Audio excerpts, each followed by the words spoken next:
Unrelenting strikes inside of Gaza earlier today as Israel retaliates for that unprecedented terrorist attack by Hamas. Over the years, Hamas has claimed many attacks on Israel. It's designated a terrorist organization by both the U.S. and the European Union, as well as Israel.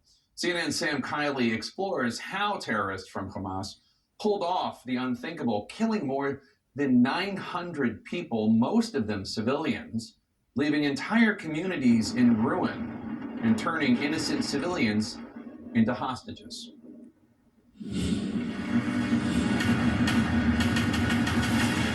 Slick propaganda, a blatant threat, and published last year. Hamas gunmen training on motorized paragliders. They also showed meticulous planning for fighting in built-up areas, all an historic failure of Israeli intelligence. Hamas videos of the start of their assaults from Gaza were published within hours of its launch. Malevolently bold in execution, Hamas targeted Israeli machine gun nests and command posts. They knocked out Israeli military communications and crippled command and control. They swept into Israeli territory and launched a wave of atrocities, killing at least 900 people in the worst Israeli setback in 50 years.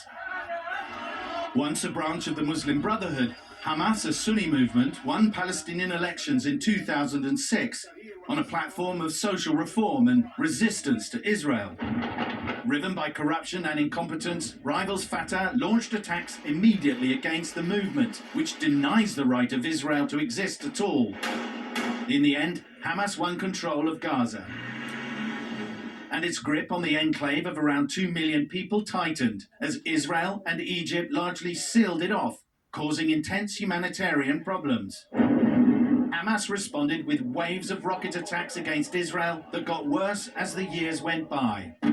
Israel counterattacked from the air, and with ground assaults that left thousands dead, and Hamas still in charge. But Iran's influence has been key to Hamas's military power. The Iranians have trained Palestinian engineers in how to establish rocket manufacturing in Gaza.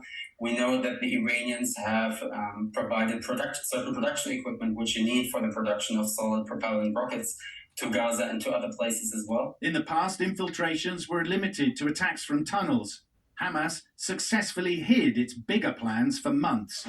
Meanwhile, Israel's right-wing government focused its efforts on growing Palestinian violence on the West Bank. There are extensive meetings with the resistance factions in Gaza and the West Bank, and with our brothers abroad about starting that fight. This spokesman also told me that he'd recently been training forces in Lebanon, most likely alongside Iran-backed Hezbollah. The next phase that Hamas and its allies will have planned for is Israel's almost inevitable ground invasion. The last in 2014 was chaotic. Hamas had a long time to prepare for exactly this kind of scenario. There is a chance that Hamas, Palestinian Islamic Jihad, might reveal a new capability that could have a tremendous impact on the strategic balance as well. Israel knows it must battle Hamas on its own turf, in urban areas latticed with explosive traps and riddled with secret tunnels.